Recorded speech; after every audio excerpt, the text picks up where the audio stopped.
Hi guys, my name is Dexter, and with me I have Brad Epstein, the current marketing strategy manager at ESPN.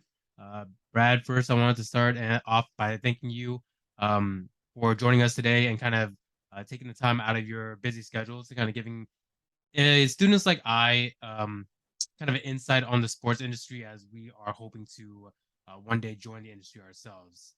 Um, would you please start off and kind of introduce yourself and kind of give us a breakdown of your current role at ESPN and what your primary responsibilities are? Sure. So, first of all, thank you guys for having me. I think this is like a really cool opportunity to just share what we can because the sports industry is definitely one that has served me well. And it's one that I'm happy to hopefully give some sort of insight. Although, through this conversation, you just might find out I don't know if it's going to seem it's like easier than you thought to get into, or it's happenstance, but it's definitely something I'm happy to share as much as I can. But so just as a one thing is that I work for ESPN Wide World of Sports, which is all part of the Walt Disney Company, which owns obviously the ESPN property, and so there is ESPN proper. That's the media channels that you're used to seeing on television with all the sports. I actually work at Walt Disney World, where on site here in Orlando, Florida, is the ESPN Wide World of Sports complex, which is a very vast top level competition venue. We have a lot of special events here as well. The Run Disney, if you're familiar with that, there's like half marathons and marathons. We have expos going on today. So a lot of activity going on at the complex, but that's where I work. That's where I provide the marketing strategy for. So to sum that up, the marketing strategy manager for ESPN Wide World of Sports, just any of the marketing that goes to whether we're trying to get people aware of what's happening at our complex, or we are trying to run certain marketing activities to attract more teams or more events to be part of the complex. This isn't a venue that you can just kind of call up and rent out. We have a very kind of specific way of wanting to present events, and that everything feels very Walt Disney World standard. And so the partners that we have here are all very excited to provide that experience to players, to coaches, and everything else. So anything I could do from a marketing standpoint regarding the ESPN Wide World of Sports complex itself, that's the quick summary of what my role is here with the Walt Disney Company. Great. I actually didn't know the separated difference myself personally, so that was great insight onto knowing what ESPN Wide World of Sports, the complex Mhm. itself is as a unit. Um, can you give some insight of some key lessons that you've learned while you worked in the sports industry? Yeah, sure. And I mean, it's almost like where you start. I think the first thing that'll jump out is that is just such a passionate space. So some of the key lessons that you'll learn, and before this, I worked for the United States Tennis Association, or the USTA for short, and doing work at the US Open as well. And whether it's in the tennis space or really other sports, or you're working for teams or leagues, it's just such a high passion space. And so the lessons that you'll learn quickly is that the people that you talk to, it's not a passive product. It's not stuff where people are just kind of just kind of going about their day, not really thinking about it. Like when it comes to sports, it's a part of people's lives. It's part of their lifestyle. And just having the ability to help make those experiences better, or help attract people to learn more about those experiences within the industry, is what kind of keeps you here and keeps you going. But I would say, you notice quickly that the fans, and not just the fans, but even like the people who work in the industry, like everybody, whether you worked, whether you're a sports fan growing up or not, whether you're a sports fan now, everybody is able to kind of wrap their arms around the passion and what different sports and different organizations mean to people. And working at the USTA, not everybody loves tennis, but everybody can very easily grab a hold of the idea that there are people out there who really love tennis, and then by exchange, we love being able to help them grow their passions. And there's a lot of gratification that you get from that. Um, I would say the other key lesson that you'll learn when you get into the sports industry is if you're not in it, you may not realize actually how big it is.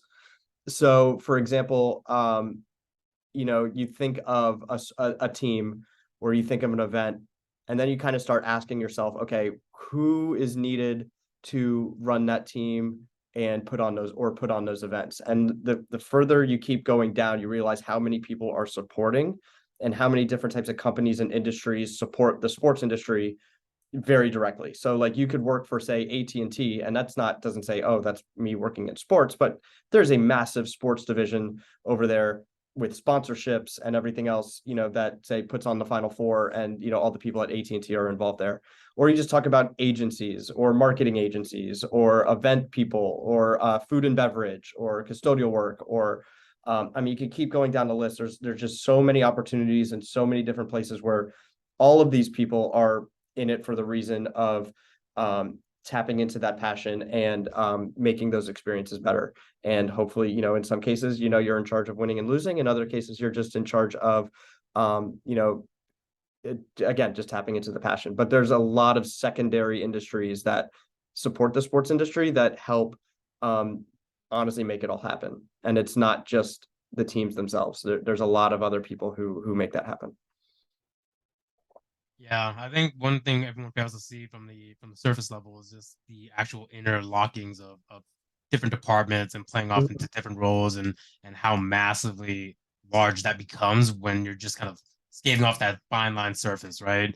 Um, you know, what so going off of that, then going into like understanding how deep or how wide an industry really is, how would you like what advice would you give students or just young entry professionals coming into the industry? Like, what advice would you give them while they're trying to approach this industry?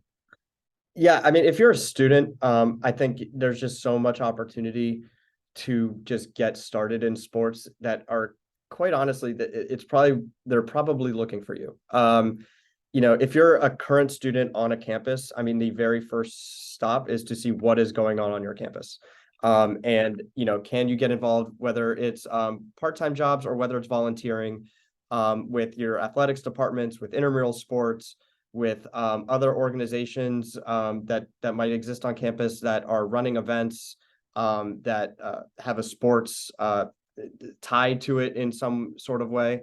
Just when you're a student on a campus, there's just like so many doors you could just like walk into tomorrow and just be like, hey, I want to be part of this organization, and they'll like welcome you with open arms.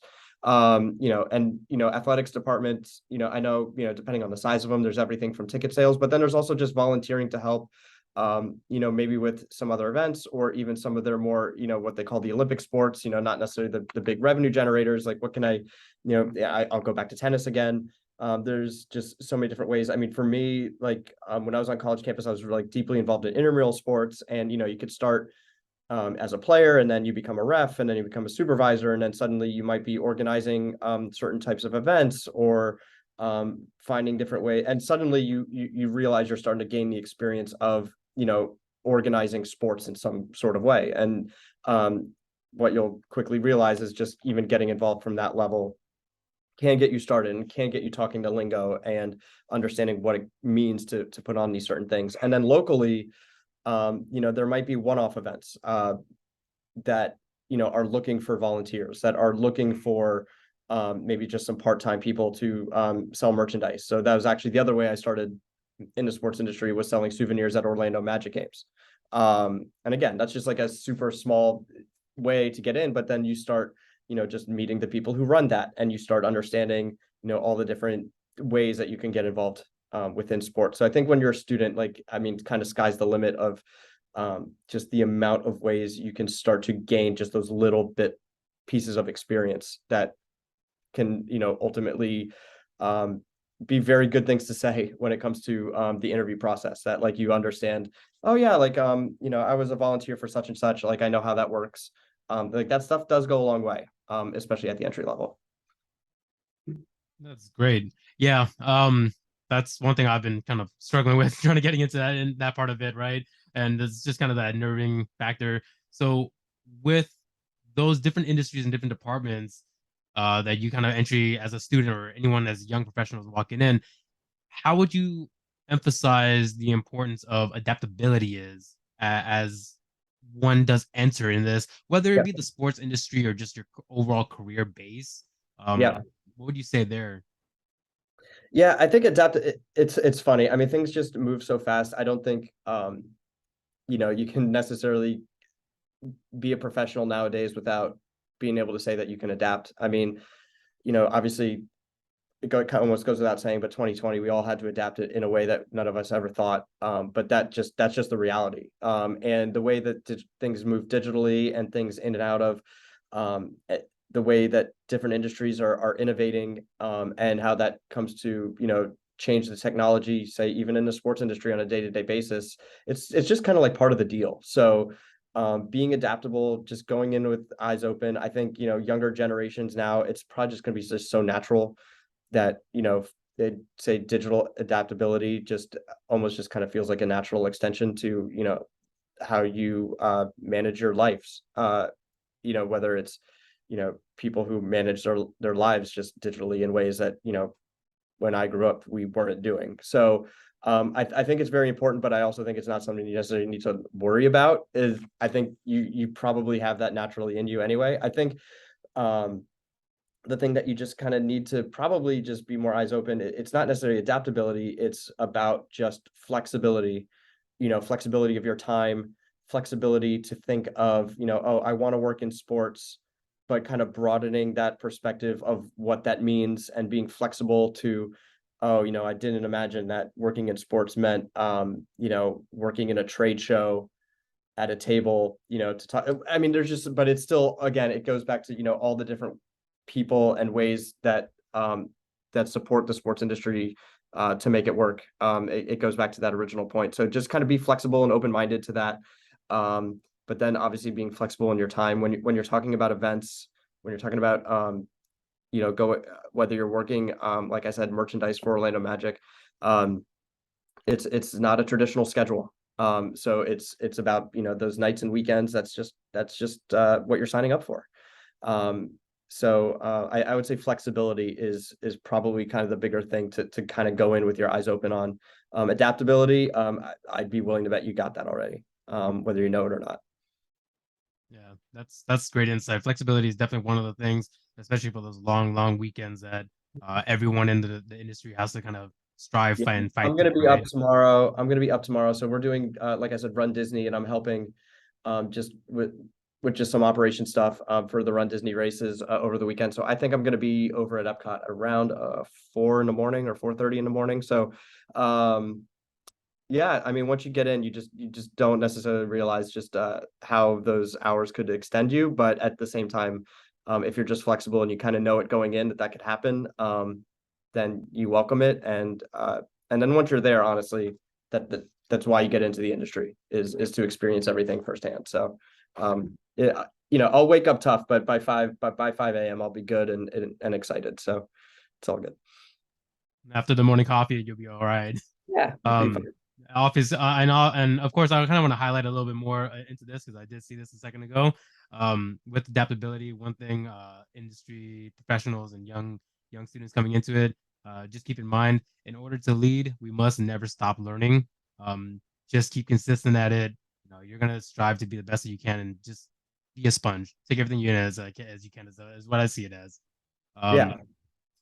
so with that, and as you're kind of going about your normal days and kind of talking to the industry professionals, do you have any personal tips and tricks to kind of provide to others as they're trying to network or during an interview, like kind of how to stand out a little bit more so? For sure. And I think it's a great question. And the first thing I like to say is because networking comes up a lot. And especially when you talk about the sports industry, people are always talking about, networking this and networking that. I kind of want to almost level set people and to say, like, if you're like not good at networking, that's okay. Like you can definitely thrive in the sports industry without being someone who shows up to networking events and is very extrovert, going up to people, shaking hands. Like you kind of get the sense when people talk about networking and meeting people that you have to do that. And for the people who are extroverts and are comfortable in those environments, it's great. I'm not saying that there's anything wrong with it, but if you're more introverted professionally, like I actually am, and you don't feel like you are comfortable to thrive in those types of environments, I would say there's more ways in than just feeling like you have to go that route. So, don't worry about it if you get a lot of anxiety from the idea of super networking, I guess is what I'll say. So I'll just kind of at least kind of like throw that out there. So hopefully that's maybe a sigh of relief to some people.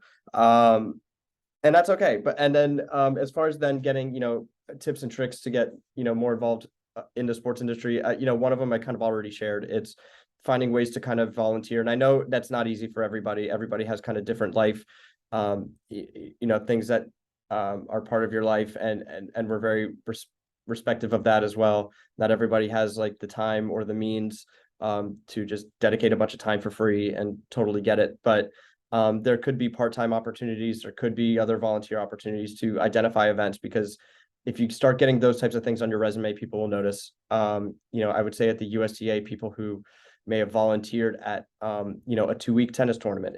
This isn't talking about like year-round stuff, or just getting a part-time job doing such and such at that tennis tournament went a long way to having your foot in the door to say like, okay, at least I'm not a huge tennis fan, but I'm like super familiar with it. So being very hands-on with sports, if you have the means to do so, and you're interviewing, or you're trying to interview with a local organization or team, like go to their games, go to their events, get a feel for it. Just being able to don't feel like you're going there to like solve their problems, but at least like when you're talking in the interviews, or you're talking with people, like you can at least say, oh yeah, I experienced that, I was at the game last week, or things of that nature. Make that effort to experience those things hands on. I think one thing that's great about the sports industry is it's obviously an experience industry. And so the more that you can go and have those experiences and be able to talk about them, that's ultimately going to serve you pretty well in that case. And I guess the other thing is just if you're going to reach out to recruiters or things of that nature, you want to get into the sports industry, and on LinkedIn, this is now easier than ever. Like you can search and find people who are in HR or recruiting. The USTA I know has it. Disney obviously has it in droves. Is to be very specific. I would say if you're going to reach out, one tip and trick is to really identify a current opportunity. If it has a job rec number, like include that. Like I'm interested in job number 1, 2, 3, 4, 5, 6. This is why. Be very specific. These recruiters are amazing people. They are also inundated with requests. So just generally speaking, saying, hey, I'm interested in the sports industry. If you have anything for me, I'd love to learn more. That probably honestly isn't going to go too far. You want to make sure that you're kind of doing the homework, finding opportunities that you feel like make sense, and then being very specific when you try to engage the people who you feel like might be kind of holding the keys to the gate. So just be very specific and purposeful when you are trying to make those connections. Otherwise, just know that, I mean, they're inundated with dozens of people a day just saying, I'd love to meet you, or I'd love to work there. So yeah, just be very purposeful when you try to make those connections as well. Great advice. Definitely love the advice for introverts. Definitely one fear a lot of my friends I've heard is just the fear of like they're not outgoing enough. So Yeah, definitely your insight of it was amazing, and it'll help a lot of people, I'm sure. yeah, So from your years back in 2004 as the Dolphins intern, all yeah. the way to your years of EA, of course, your Mhm. years at US Tennis Association, you know, can you give like the industry 1 to 2 accomplishment or highlights you kind of want to showcase? Um, sure. I'll give to, and this goes back to, I always come back to events for whatever reason in sports. And even out of sports, just being in marketing, I guess. Like there's a lot of different ways you can get involved in marketing, and some have different feelings of success than others. And it's really exciting to see like a TV ad that gets launched, or it's really exciting to see some other video that gets published to YouTube. But there's almost just nothing like seeing something you worked on come to life in person at an event. And I think that's why maybe in my career I've leaned experiential, just because I think the payoff for it is so cool. So like the two that come up is when I worked at EA, I worked on something called Champions of Gaming, which was a three-way partnership between EA, Gillette, and Microsoft. At the time, it was Xbox 360 was that generation. And the whole idea was you entered in an international tournament, and if you qualified and won all of basically the online stuff, you would advance to an in-person event. One was in Orlando. We did it 2 years. One was in Orlando, one was in New York, and you could basically try to win the chance to say play the Tiger Woods video game against Tiger Woods, like in person. And we had a couple of like Derek Jeter was involved, Jameer Nelson, Wayne Gretzky was there one year. Um, and I'm sure I'm forgetting a couple like really big names. But oh, Landon Donovan, there we go. There, he was there on the FIFA side. So I think being involved in that, in the you know, I always viewed that as such a big accomplishment because at the time there wasn't necessarily a partnership marketing side to EA Sports, but the success of that partnership actually kind of grew an entire like side of the business. I was still fairly entry level at the time, but my icebreaker is I got to teach Derek Jeter how to play FIFA, which was true at a couple of those events before he went out on stage. So that was kind of a cool experience. But just being able to help bring that all together, help that experience out, seeing the winners once they got to those cities, and that they enjoyed their experience, was really cool. And then the other thing, it's almost similar, is just being able to have my own the stamp on the U.S. Open tennis championships in Flushing. My job at the USTA was to basically, at first, can put out marketing campaigns that would hopefully convince kids to pick up a racket and play. That role ended up expanding to basically just anybody to pick up a racket and play. And I took some of that event expertise to try to just bring that message to the US Open in some cool and fun ways, in ways that made the US Open, in my mind, more fun for kids to attend, as an event. So I'll always be super thankful, for the privilege to be able to have a hand in anything with the US Open, one of the biggest sporting events in the world. But being able to be on site there and to see kids having fun, with an experience that you helped plan. We had a video game arcade at the US Open because we just felt like it was a good way to engage kids with the sport, and to see how that worked and the thousands of kids who came through, and how we were able to promote the sport and promote the game. I would say that will always be a highlight, is being able to say I was able to do that at an event the scale of the US Open.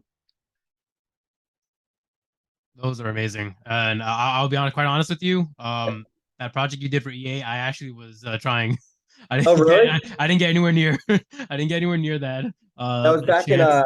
when was that? That was like, oh my God, that was almost like 10 years ago now. But it was really cool because it was one of the kind of first like these online. This was before, like, I mean, esports was there. I'm not saying this was like but it was like kind of still like at the infancy, especially on the sports side. Like there wasn't like the Madden championships or the FIFA championships, the NHL championships that there are now.